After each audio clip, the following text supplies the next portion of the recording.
Fuzzy logic system. अब fuzzy logic system क्या होता है? फजी का मतलब नॉट क्लियर, वेग। एग्जाम में आता है बहुत। फजी मतलब things that are not clear, मतलब फजी। अब रियल लाइफ में क्या होता है ना, सब कुछ बहुत प्रेसाइज, डेटा इंफॉर्मेशन बहुत प्रेसाइज और स्पेसिफिक नहीं होती है, वेग होती है, इनकम्प्लीट होती है। ऐसे केस में ये जो फजी लॉजिक सिस्टम काम आता है। फजी लॉजिक आने से पहले कौन सा सिस्टम काम करता था, जिसको बोलते हैं बुलियन। ये सब वर्ड्स आपके कंटेंट तो काफी टेक्निकल रहता है, मैं समझा रहा हूँ वो समझिए, आपको बहुत इजी लगेगा। बुलियन लॉजिक, बुलियन लॉजिक बहुत स्पेसिफिक होता है। मैं अगर इसको ड्राइंग में समझा दूं ना आपको, अगेन 3 मार्क का एग्जाम में आ रहा है, शॉर्ट नोट्स में ही आता है, तो कंटेंट काफी है, कम भी लिख देंगे तो हो जाएगा। थोड़ा समझ लीजिए ताकि आप अपनी लैंग्वेज में भी इसको आराम से लिख सके। अब मैं इसको अगर कंपेयर करूं कि बुलियन लॉजिक और फजी लॉजिक में क्या डिफरेंस है, तो मान लीजिए बुलियन लॉजिक आंसर देगा या 0 या 1 में, फजी लॉजिक आंसर देगा बिटवीन 0 and 1। तो ये वैल्यूज लाइक 0.8, 0.2 भी दे सकते हैं। मैं एग्जांपल दे रहा हूं। अगर आपको पूछा जाए कि क्या आप हंग्री हो, अगर बुलियन लॉजिक को पूछा जाएगा कि आप हंग्री हो, ये जवाब देगा या तो यस में या नो में, बहुत स्पेसिफिक, बहुत प्रेसाइज। फजी लॉजिक ऐसे आंसर नहीं देगा। ऐसा है क्या, जरूरी है क्या कि मैं या तो भूखा हूं या नहीं हूं? ऐसा थोड़ी है, मेरे को थोड़ी सी भूख भी तो हो सकती है। तो ये क्या बोलेगा, फॉर एग्जाम्पल हंगरी वाले का आंसर अगर यस नो, अगर हंगरी एक सब्जेक्ट है और उसका आंसर यस नो में आ रहा है, यहां पे हंगरी का क्या आंसर आएगा? Little Hungary, pretty Hungary, very Hungary. तो ये क्या है ना, जो प्रेसाइज और स्पेसिफिक था 0, 1, यस नो, उससे बाहर निकल के इम्प्रेसाइज डेटा के ऊपर भी काम कर रहा है। मतलब ये सिर्फ ये नहीं बोलेगा हाँ ना 0, 1, ये इम्प्रेसाइज के ऊपर भी आपको जवाब दे सकता है। कोई बंदा है टॉल, इज ही टॉल, और हाइट क्या, अगर बंदे की हाइट के हिसाब से पूछा जाए, मैं एक और एग्जांपल दे रहा हूं, इससे आपको आइडिया लग जाएगा कि फजी लॉजिक का मतलब क्या हो रहा है, वो किस तरीके से अपने को डिसीजन मेकिंग में हेल्प करता है। अगर मैं बोलता हूं हाइट के ऊपर कोई सवाल आ रहा है, तो बुलियन लॉजिक क्या था, टॉल, शॉर्ट। लेकिन जरूरी थोड़ी है लोग टॉल या शॉर्ट होते हैं, तो हाइट के हिसाब से अगर मैं यहाँ लिखूं, ये सब आप थोड़ा लिख लेंगे ना कि कॉपी में, बुक में, आपको आराम इजी लगेगा रिवाइज करते वक्त। वेरी टॉल भी तो हो सकता है बंदा, है ना, वेरी शॉर्ट भी तो हो सकता है, मीडियम भी तो हो सकता है। तो फजी लॉजिक इस तरीके के क्वेरीज को आंसर देता है जो कि बहुत प्रेसाइज और स्पेसिफिक नहीं हो।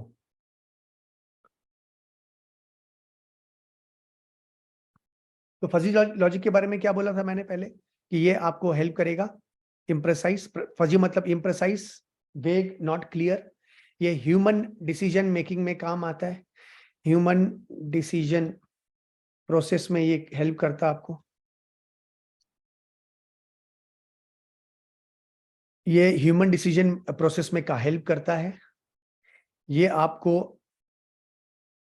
वेग और इम्प्रेसाइज, CIS, इम्प्रेसाइज इंफॉर्मेशन के साथ काम करने में हेल्प करेगा। इसका काउंटर पार्ट जो ट्रेडिशनल था वो क्या बुलाते हैं उसको, बुलियन लॉजिक। उसको क्रिस्प लॉजिक भी बुलाते हैं, क्रिस्प एकदम स्पेसिफिक, बुलियन लॉजिक भी बुलाते हैं उसको। मैंने एग्जांपल से आपको बता दिया कि दोनों में क्या फर्क है। मैं इसको एक और तरीके से सिंपल लैंग्वेज में क्या बोल सकता हूं, it is a form of artificial intelligence which replicates, see AI ultimately वही है, ह्यूमन जो करता है वही सॉफ्टवेयर करेगा। इसकी ब्रांचेस और फील्ड अलग अलग हो गई, और क्या है, तब तो एक ही है, ह्यूमन जैसे काम करता था वैसे एक मशीन काम करेगा, बस फील्ड अलग अलग कर दी। Which replicates the way human approach in solving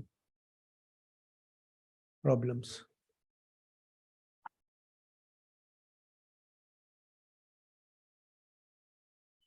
ना, it is a form of AI जो कि ह्यूमन अप्रोच प्रॉब्लम सॉल्विंग में जाता है। इसके यूजेस कहाँ कहाँ है, इसको फजी लॉजिक सिस्टम को कहाँ कहाँ यूज कर सकते हैं। आप थोड़ा लिख रहे हैं ये सब चीजें, आपके कंटेंट में तो काफी टेक्निकल लिख देते हैं कॉपी करके इंटरनेट से, है ना, तो समझ में कम आता है स्टूडेंट्स लोगों को। थोड़ा लिख रहे हैं तो फिर बहुत इजीली, इसका यूजेस कहाँ है, ये कार कंट्रोल सिस्टम में काम आता है, ये एरोस्पेस व्हीकल में काम आता है, ये किचन अप्लायंसेस में काम आएगा। ये सब आंसर आप 3 मार्क का शॉर्ट नोट्स आराम से ये सब लिख देंगे, इनफ होता है। उसके बाद ये वॉशिंग मशीन्स जैसे इक्विपमेंट्स में काम आता है, वॉशिंग मशीन्स, वैक्यूम क्लीनर्स में काम आता है, ये एरोप्लेन के ऑटो पायलट सिस्टम में काम आता है, ऑटो पायलट सिस्टम में ये काम आता है। तो car control system, aerospace vehicle, kitchen appliances, auto pilot system, washing machines, vacuum cleaners, decision making systems में भी ये सब काम आता है। तो बुक से पढ़ रहा हूं मैं इसको, आई होप क्लियर हो जाना चाहिए अभी तक। जितना हमारा कंटेंट है एग्जाम के पॉइंट ऑफ व्यू से 3-1 मार्क का short notes more than enough है, इसके ऊपर केस बेस्ड वगैरह क्वेश्चंस नहीं आते। Fuzzy logic is a form of many valued logic in which the true value of variables may be any real number between 0 and 1। तो Boolean logic 0 and 1 बोलता था, ये 0 भी बोल सकता है, 0.5 के हिसाब से भी बोल सकता है। क्या आप तबीयत ठीक है, हाँ या ना में जवाब देता था बुलियन लॉजिक। ये कैसे जवाब देगा, थोड़ी गड़बड़ है, थोड़ी ठीक है। आप ऑडिटिंग पॉइंट ऑफ व्यू से अगर मैं बोलूं, बुलियन लॉजिक या तो क्लीन रिपोर्ट देगा या एडवर्स रिपोर्ट देगा। फजी लॉजिक सिस्टम आपको क्वालिफाइड रिपोर्ट भी दे सकता है कि थोड़ा खराब है बाकी सब कुछ ठीक है। ये फजी लॉजिक, बुलियन नहीं देता था वो। बुलियन बोलता था या तो अच्छा है या खराब है, लेकिन उससे थोड़ी दुनिया चलती है भाई साहब। It is employed to handle the concept of partial truth where the truth value may range from completely truth और कंप्लीटली फॉल्स। पार्शियल भी तो हो सकता है ना, जरूरी थोड़ी है ऑडिटिंग करने के बाद रिपोर्ट क्लीन हो या एडवर्स हो, बीच का भी तो हो सकता है क्वालिफाइड, सब कुछ ठीक है तो ये बाकी को छोड़ के। By contrast in Boolean logic, देखिए मैंने आपको सारा लिखा दिया, समझा दिया, आपको समझ में आएगा, यहां पढ़ के बहुत इजी लगेगा। The truth values of variables में only be integer value of 0 और 1, yes or no, tall or short। Furthermore, when linguistic variables are used, this degree may be managed by specific functions। Fuzzy logic has been applied to many fields from control theory to artificial intelligence।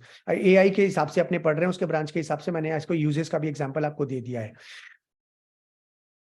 Fuzzy logic has two different meaning. In narrow sense, fuzzy logic is a logical system which is an extension of multi-valued logic. Multi-value 0, 0.1, 0.2, 0.3, short, medium, very tall, very short. However, in a wider sense, fuzzy logic is almost synonymous with the theory of fuzzy sets, a theory which relates to classes of objects which unsharp boundaries in which membership is a master of degree। Internet से उठा के लिखते हैं, मेरे हिसाब से आपको पूरा कंसेप्ट समझ में आ गया जो मैंने आपको समझाया है। मोर देन इनफ कंटेंट लिखने के लिए। अब इसके क्या है कि ऑब्जर्वेशंस क्या है, ये आप कैरेक्टरिस्टिक्स बोल लो, फीचर बोल लो। Fuzzy logic is conceptually easy to understand, बहुत इजी है, मैंने आपको जितने एग्जांपल दिए आपको सारे समझ में आने चाहिए। The mathematical concept behind fuzzy reasoning are very simple. Fuzzy logic is more intuitive approach, intuition से yes or no क्या होता है भैया, without a far reaching complexity। fuzzy logic is flexible with any given system, it is easy to layer or more functionality। ज्यादा चीजों के बारे में आप बात कर सकते हैं, ज्यादा फंक्शन के बारे में आप बात कर सकते हैं without starting again from scratch.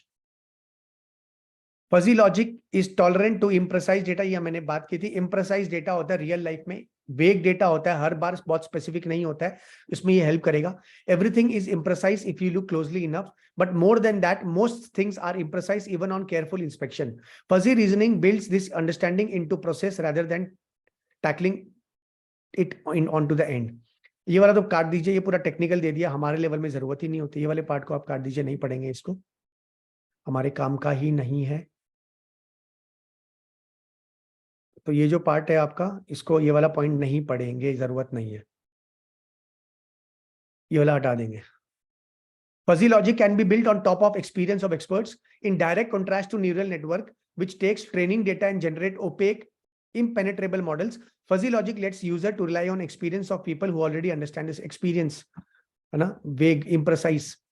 Fuzzy logic can be blended with conventional control technique. Fuzzy logic don't necessarily replace conventional control method. In many cases, fuzzy logic system augment them और उसको जो पुराने सिस्टम से उसको और better करता है. Fuzzy logic is based on natural language. Natural language समझता है, बात करता है. Human communication बहुत easy होता है. The basis for fuzzy logic is the basis of human communication. This observation underpins many of other statements about fuzzy logic because fuzzy logic is built on structures of qualitative. ये quantitative नहीं है, qualitative है. Medium, very short, tall. है ना, ज्यादा भूख है, कम भूख है. Description using everyday language, fuzzy logic is easy to use. तो एवरीडे लैंग्वेज कम्युनिकेशन में यूज करता है और इसको समझना बहुत ही आसान है. जेनेटिक एल्गोरिदम अगेन बहुत टेक्निकल कंसेप्ट है. बीटेक एमटेक में ये सब जो कोर्स होते हैं टेक्नोलॉजी के, ये सब में पढ़ाते हैं. अपने लेवल में नहीं भी होने से होता, बट बेसिकली एल्गोरिदम क्या होता है? एल्गोरिदम स्टेप्स होते हैं जिससे कि कोई सोल्यूशन निकाल के लाते हैं. कोई पाथ होता है जिसको फॉलो करता है और वो आंसर आता है. जैसे कि अगर क्रेडिट कार्ड नंबर आप टाइप कर रहे हैं कहीं पे, कोई ई कॉमर्स साइट में आप टाइप कर रहे हैं क्रेडिट कार्ड अपना नंबर, और आप गलत टाइप करते हैं ना, तो तुरंत वो पकड़ ले गलत है. उसको कैसे पता गलत है कि सही है? क्योंकि एल्गोरिदम होते हैं. ये जो नंबर वगैरह सेट करते हैं हमारे क्रेडिट कार्ड, डेबिट कार्ड, वो सब में वो एल्गोरिदम फॉलो करते हैं. उसमें एक तरीका होता है उसको सेट करने का. तो बेसिकली ये जो टेक्निक है आर्टिफिशियल इंटेलिजेंस, जो मशीन लर्निंग में काम आ रही है, it is trying to find the best possible solution. Best possible solution to problems. मतलब ये बायोलॉजी के ट्रेड्स को यूज करता है. बायोलॉजी में जिसे हम क्या मानते हैं? Survival of the fittest. तो ये भी उसी को फॉलो करता है. ये प्रॉब्लम सॉल्विंग के लिए उन फैक्टर को कंसीडर करता है जिसकी वजह से सबसे बेस्ट सोल्यूशन निकलेगा, जो सबसे बेस्ट है. बाकी को वो हटा देगा. तो ये परम्यूटेशन कॉम्बिनेशन करके बहुत सारे ऑल्टरनेटिव निकालेगा और बेस्ट को चूज करेगा जिससे कि सही आंसर आ सके. बहुत डिटेल में जाऊंगा नहीं यहाँ पर. अपने कंटेंट के हिसाब से, मेरे हिसाब से तो ये होना नहीं चाहिए था. बहुत टेक्निकल चीजें आ जाती है यहाँ पे, क्योंकि इसके लिए फिर मशीन लर्निंग क्या होती है वो समझना, और ओवरऑल एआई कैसे काम करता है टेक्निकली जाके, ह्यूरिस्टिक क्या होता है, ये सब चीजें तो है ना. ओवरऑल एल्गोरिदम क्या होता है वो लेके तो बस डाल दिया एआई का पार्ट. तो overall exam point of view से ही पढ़ना है. 3 मार्क का शॉर्ट नोट्स में आता है. ज्यादा इस चैप्टर में शॉर्ट नोट्स में fuzzy logic, neural networks, AI, artificial intelligence और बाकी जो ऊपर के पार्ट है MIS, CIS, GSS वो भी आते हैं. तो चांसेस कम है, एग्जाम पॉइंट ऑफ व्यू से ही समझ रहे हैं इसको. The genetic algorithm is a method for solving both constrained and unconstrained optimization problem. तो जो सबसे ऑप्टिमम है वो सोल्यूशन ये चूज करके आपको देगा. That is based on natural selection. जैसे ह्यूमन बायोलॉजी होता है ना, selection, the process that drives biological evolution. Biological evolution क्या बोलता है? ये जो है ना Darwinian, survival of the fittest, जो सबसे बेस्ट जीन आगे बढ़ेगा उसी को लेके चलेंगे. It is growing application of artificial intelligence. It uses Darwinian, that is survival of the fittest, randomizing and other mathematical functions to simulate an evolutionary process that can yield increasingly better solutions to a problem. Genetic algorithm software is being used to model a variety of scientific, technical, business process में ये काम आ रहा है. Basically simple language में क्या बोलूं, ये आपको द बेस्ट पॉसिबल सोल्यूशन देगा. ये सर्वाइवल ऑफ द फिटेस्ट की बात करता है. ये उस प्रॉब्लम का वेरियस ऑल्टरनेटिव निकालेगा और इसको लगेगा कि ये सबसे बेस्ट है, उसी को ये अपने को बताएगा, उसी के ऊपर बेस्ड ये सोल्यूशन देगा. जेनेटिक एल्गोरिदम आर, तो जेनेटिक वर्ड जीन्स के ऊपर आ गया, जो कि डार्विनिज्म, बायोलॉजी, बायोलॉजिकल इवोल्यूशन की बात कर रहा है यहाँ पे. are specially useful for situation in which thousands of solutions are possible. See, जब आपको पता है कि ये होने से ये होगा या ये नहीं होगा, तो आपके पास में बहुत इजी होता है. उसके लिए आपको जेनेटिक एल्गोरिथम की जरूरत नहीं पड़ेगी. ये कब प्रॉब्लम, ये कब जरूरत पड़ेगी? जब आपको लगेगा कि नहीं, अब मेरे पास उपाय नहीं है, क्योंकि इसके बहुत ज्यादा ऑल्टरनेटिव सोल्यूशन है और मैं बहुत कंफ्यूज हूं कि which one should I choose. तब ये क्या करेगा? आपको जब बहुत सारे ऑप्शंस होते हैं उसमें से बेस्ट ऑप्शन निकाल के आपको देगा. And must be evaluated to produce optimal solution. Genetic algorithm software uses sets of mathematical process rules, that is algorithm, that specify how combination of process components or steps are to be performed. This process may involve trying random process combination. तो ये सब combination को permutation combination करके select करेगा, जो best होगा वो आपको देगा. Combining parts of several good processes and selecting sets of processes and discarding poor ones to generate increasingly better solutions. और आई थिंक एक लास्ट पार्टी इस चैप्टर में बच जाता है। तो ओवरऑल एआई के साथ साथ एक और पार्ट है जो ये अभी कर रहे हैं, लास्ट पार्ट है ये इस चैप्टर का। इसके बाद ये 100% चैप्टर कंप्लीट हो जाएगा।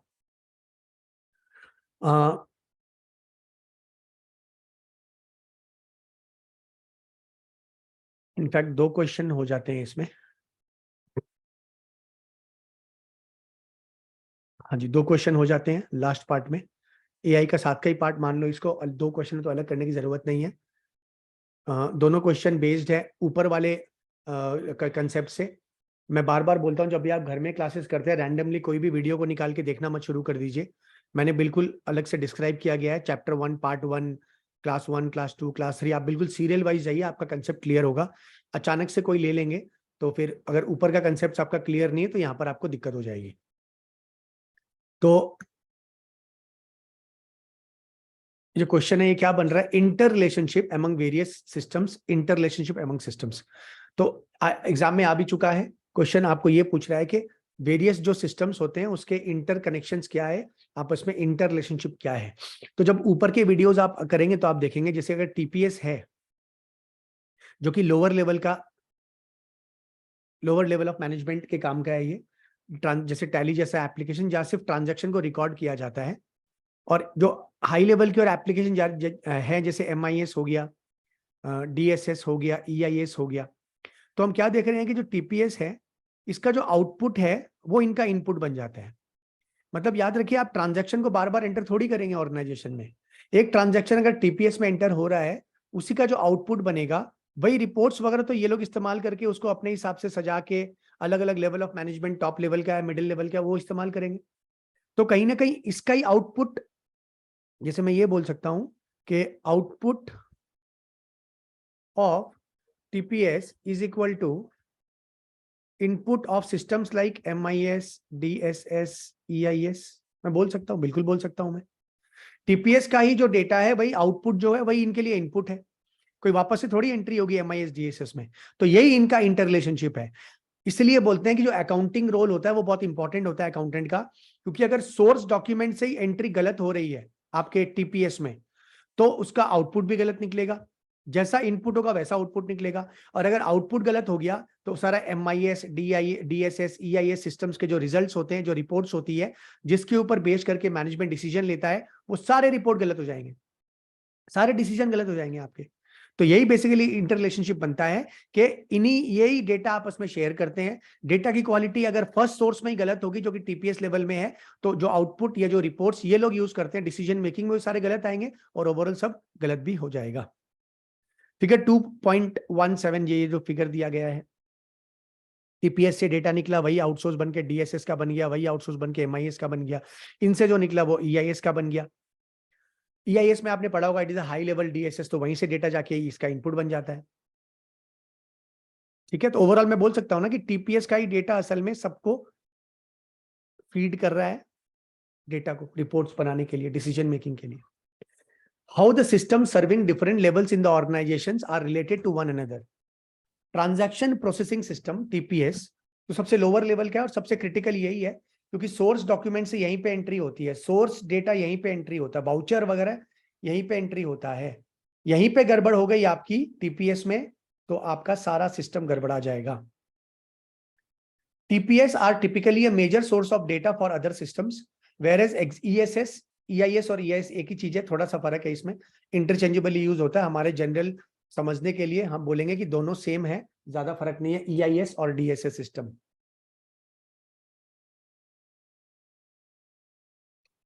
तो TPS are typically a major source of data for other systems, whereas ESS are primarily a recipient data for lower level systems. The other types of system may exchange data with each other as well. Data आपस में change करते रहते हैं। Data में also भी exchange among system serving different functional areas. Functional area क्या होता है? Sales, purchase, production, finance. For example, an order captured by sales system में be transmitted to manufacturing system as a transaction. तो होता ही है, आप कोई ऑनलाइन में ऑर्डर करते हैं तो वो सेल्स टीम को जाता है, फिर वो लॉजिस्टिक टीम को जाता है। आज मैं कस्टमर बैठ के अगर कोई ऑनलाइन में ऑर्डर करूं, मान लो दराज में मैं कोई ऑर्डर देता हूं, तो वो सीधा सीधी सेल्स डिपार्टमेंट को जाएगा क्योंकि सेल हुआ है। साथ साथ लॉजिस्टिक को जाएगा कि डिलीवरी करनी है। तो फंक्शनल एरियाज में भी डेटा आपस में शेयर होता है. For example, order captured by sales में be transmitted to manufacturing system as a transaction for producing or delivering the product specified in the order or to management information system for financial reporting. पर MIS department के पास भी जाएगा reporting के लिए.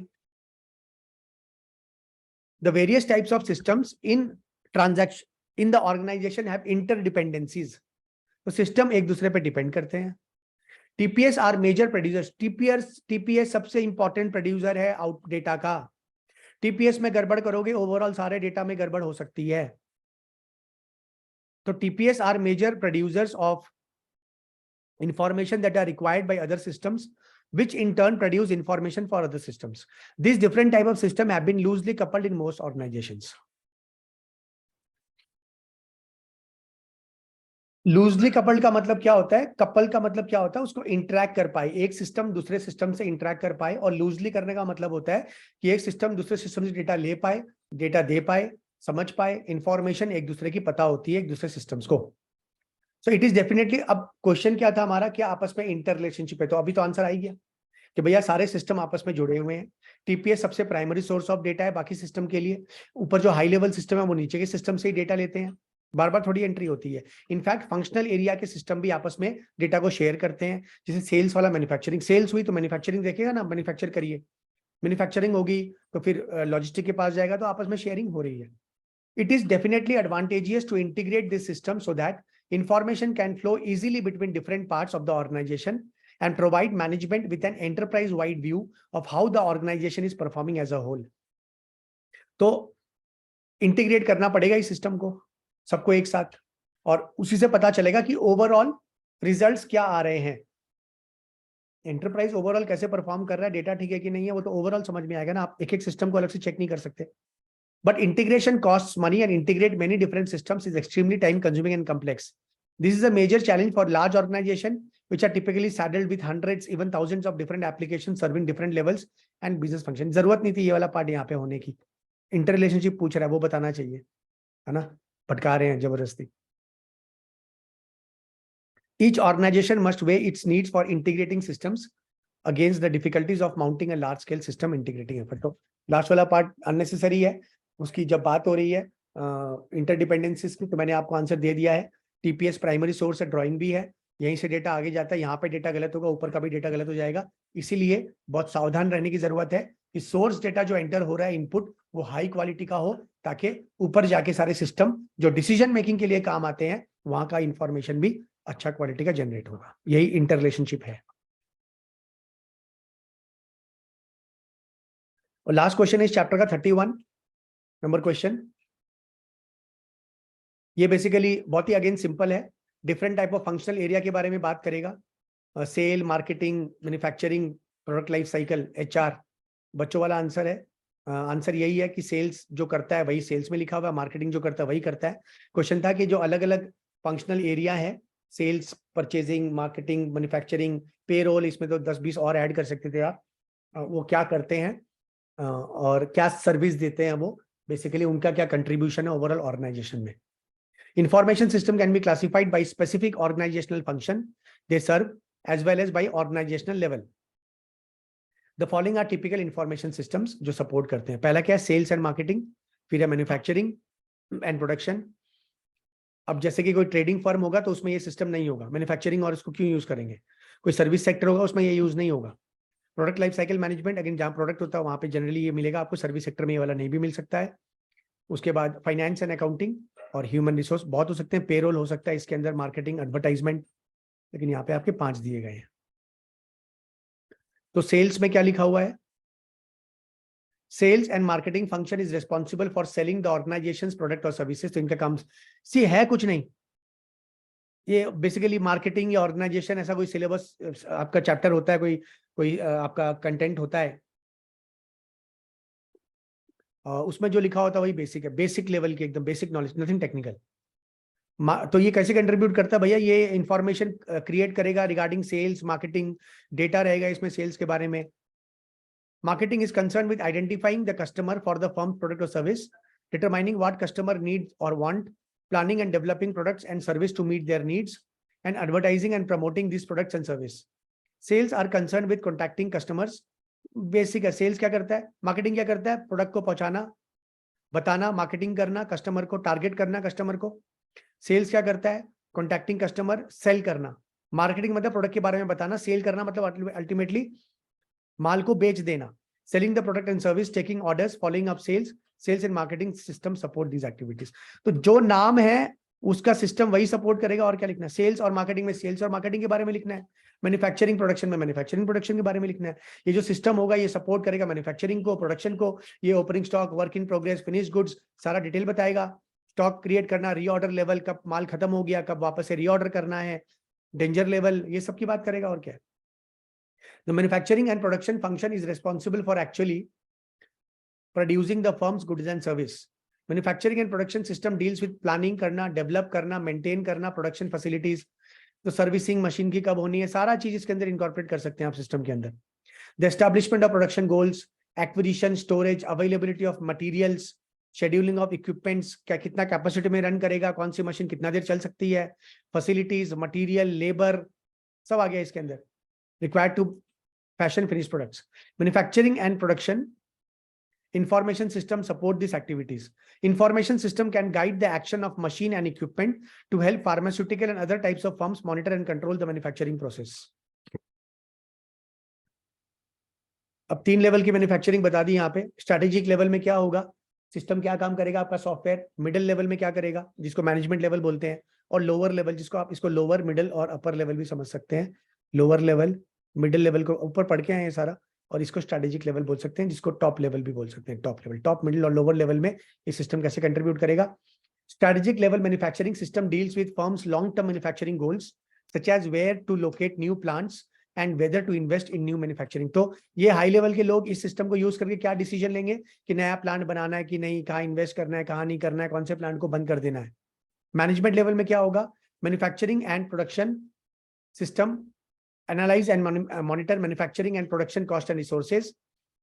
Basically ये middle level management का काम है, ये बेसिकली मॉनिटर करेगा कितना खर्चा लग रहा है, ठीक से प्रोडक्शन हो रहा है, रिसोर्सेज ठीक से यूज हो रहे हैं। और लोअर लेवल में बेसिकली ये प्रोडक्शन का काम करेगा, प्रोडक्शन हो रहा है कि नहीं हो रहा है, जो भी बोला गया है वो ये ठीक से कंप्लीट कर दे।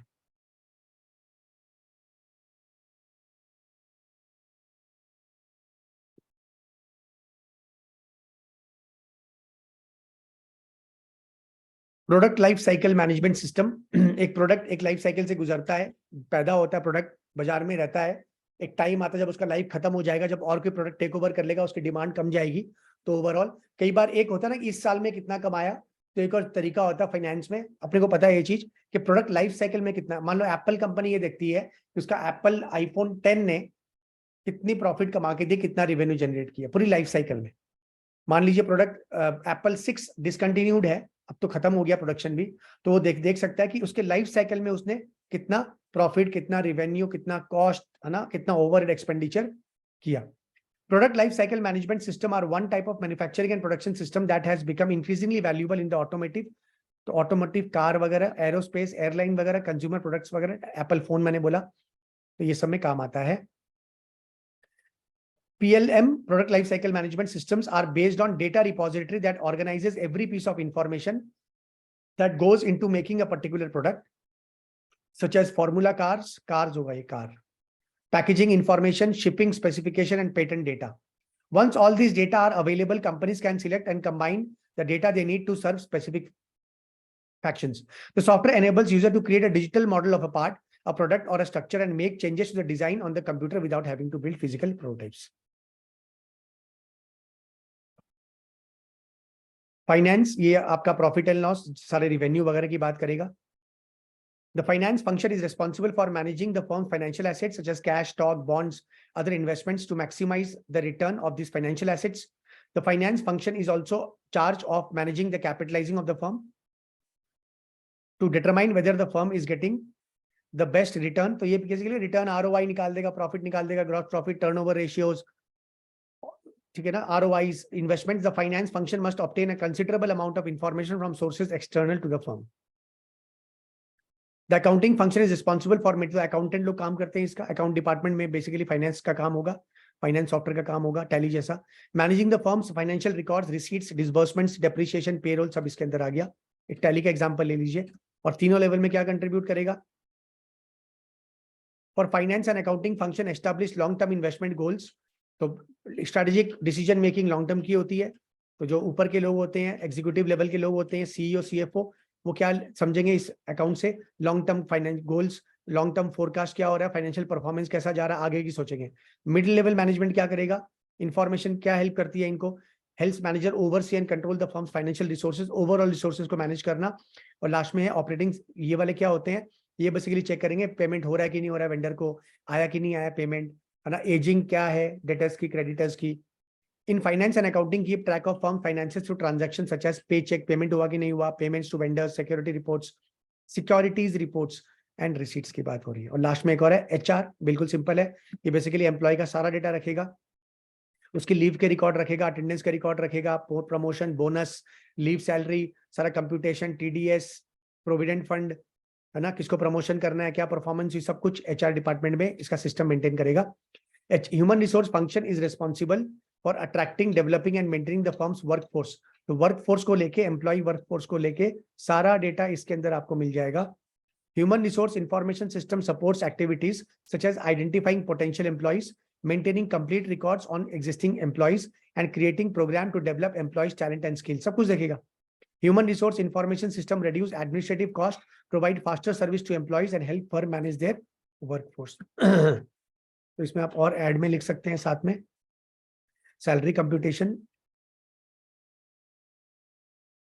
सैलरी एंड वेज को देख लेगा ये, provident fund, leave, salary, attendance records, सब सॉफ्टवेयर मेंटेन कर लेगा। उसके बाद टीडीएस कटा कि नहीं कटा, कितना होना चाहिए, ग्रॉस सैलरी, नेट सैलरी, सारा डिस्कशन, सारा चीज आप इस ऐप में ही, इस सिस्टम में ही जाके चेक कर सकते हैं। ये चैप्टर पूरा डिटेल में कंप्लीट हो गया है, चैप्टर 2 आपका।